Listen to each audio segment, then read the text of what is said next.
Mama introduced me to a rich girl. Smile bright, looking pretty with the big pearls. Don't tell Peter, but I liked her in thick furs. Love at first sight, yeah, she rocked my universe. She was beautiful, that was indisputable. I usually played it cool, but she was so unusual. She was too pretty, made me forget Britney. Had to remind myself to breathe whenever she was with me. Couldn't handle her allure, it was unfair. Shot me right through the heart, thought I'd die there. Cupid's arrow like a dart on the bullseye. Left me frozen like a deer in the headlights. I could barely speak, stuttered, stammered, squeaked. Could've probably cooked an egg on my burning cheeks. And you could paint the galaxy with her eyes' colors.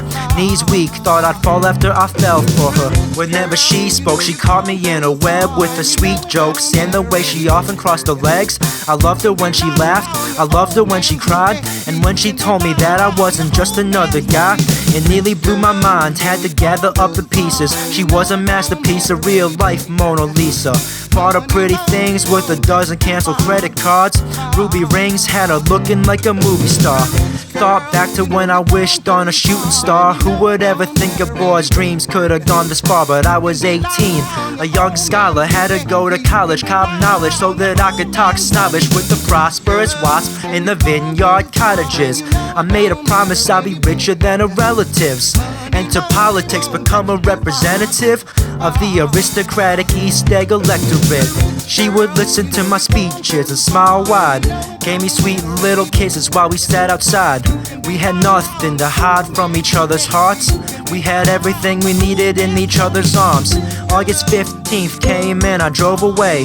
Told her I would come back in 100 days with a Christmas gift that would change her life. I kept it secret, but I wanted to make her my wife.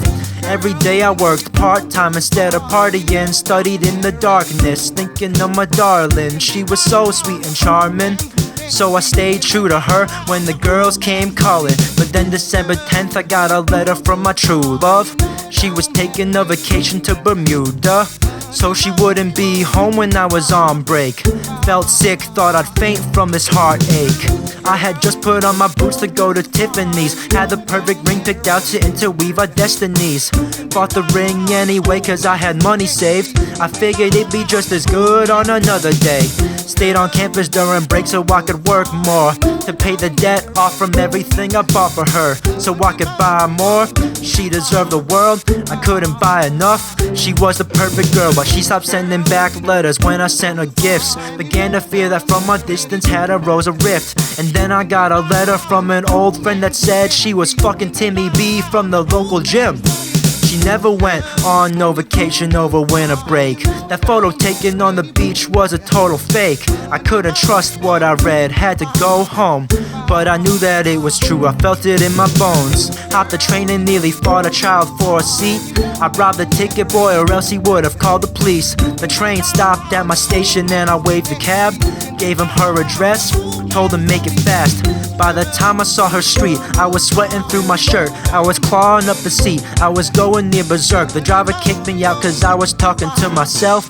So I walked up to her house but didn't ring the bell. Climbed up the ladder in the yard that she left for our summertime mischief when her parents were abroad. My heart near burst through my chest as I climbed higher, telling myself that my friend was a fucking liar. How would he know where the fuck she went? Bet he was jealous so he told a tale to get me bent. I would beat his ass if we ever met again. That was a promise and I would've put it down in pen. But then I peeked through the window and all I could say was oh no. My girl was sitting there unclothed and Timmy B was sharing her pillow. I gagged, I choked, I puked from the second floor, loud enough that the neighbors heard from next door. Loud enough that she turned around and saw my face. Then she laughed while I cried at my cruel fate. This was no joke, I gave this girl my whole heart. But Timmy's father had a yacht and a boatyard. Her and Timmy's families had mansions on the seashore. My family was scavenging on the seafloor. She was acting like his yacht's a fucking Noah's Ark. That hunk of metal won't match what I would've bought. would've bought you a jet with your name on the wing. Spend our country's debt twice to get you everything. I thought we had a pact, one whole from two parts, but it was all just an act from the very start. My friends all recommended that I met some other women, so I fucked every girl who called my number back at college, but it didn't help. I even yelled your name during sex. Don't you know, girl, you're the only thing that's in my head. You ruined my life, you better not forget. Now I don't like saying bitch, but you're a fucking bitch. And when I get rich, I'm buying Timmy's yacht. Make the payment, then I'll fucking burn it down on the spot. I was Caesar to your Brutus, I was Jesus to your Judas, and I swear to fucking God I'm never going to Bermuda. You're a bitch, girl, and you broke my heart. Now I suffer for it every day, but I'm keeping the ring, it's not leaving my hands. You fucked me up, girl, but you made me who I am.